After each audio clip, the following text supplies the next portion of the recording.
Welcome back to Dreams of the Nameless, where the Justice Department says the concentration camps are safe in this dystopian moment.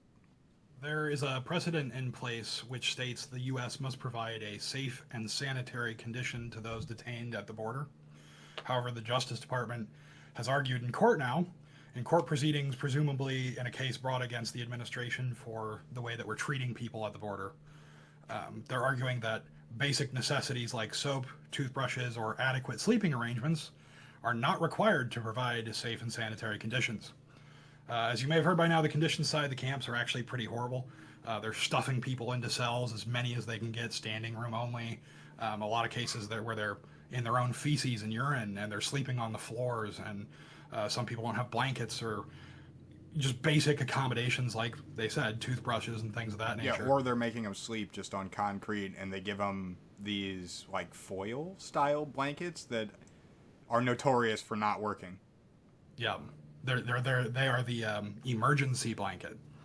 So those are, according to the Justice Department now, that's good enough. We're meeting the standard for, what is it, safe and sanitary.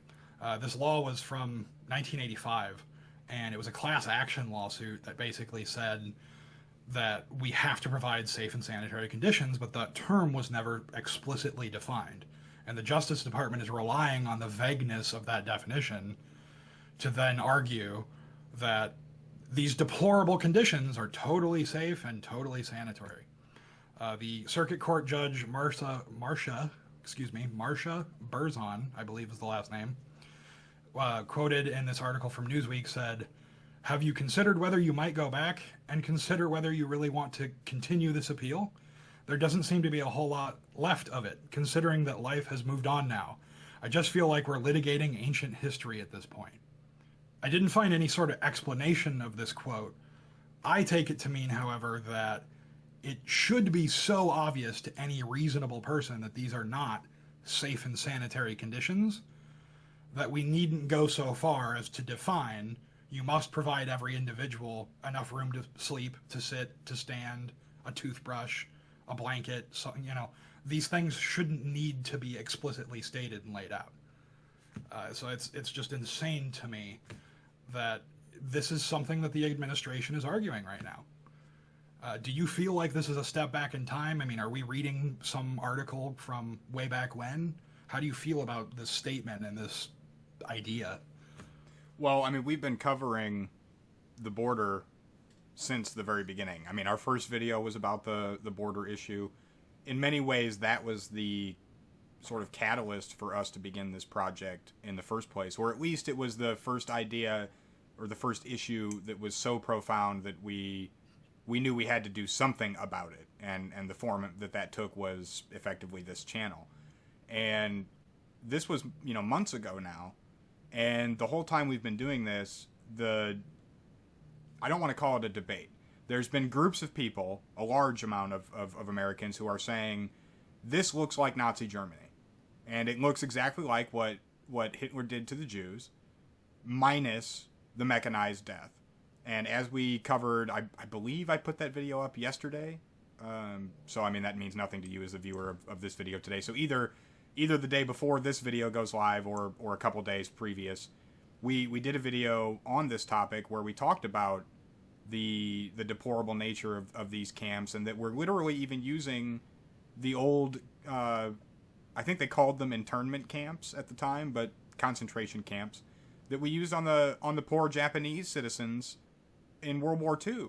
We're using them again. And you can't get people really to admit that our nuclear strikes on Japan were deplorable, because there's the Uncle Sam's got his dick way too far into most people's brains.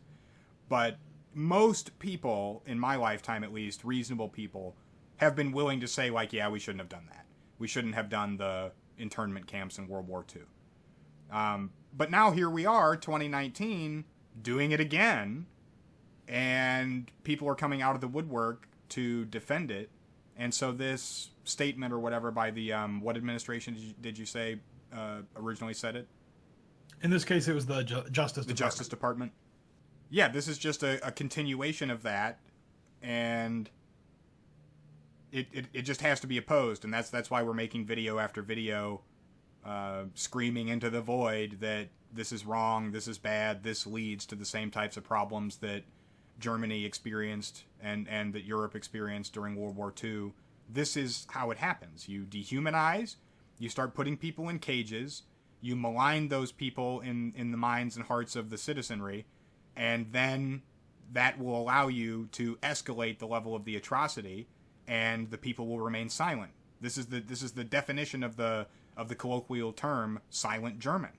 They are trying to prepare you to be a silent American to the next form that mechanized death is going to take. And yeah, that's all I've got on that. This continues to just be horrific. We already have test cases, and the end of this article, they talk about how there's been at least, and they specifically say at least 7 children have died in U.S. custody.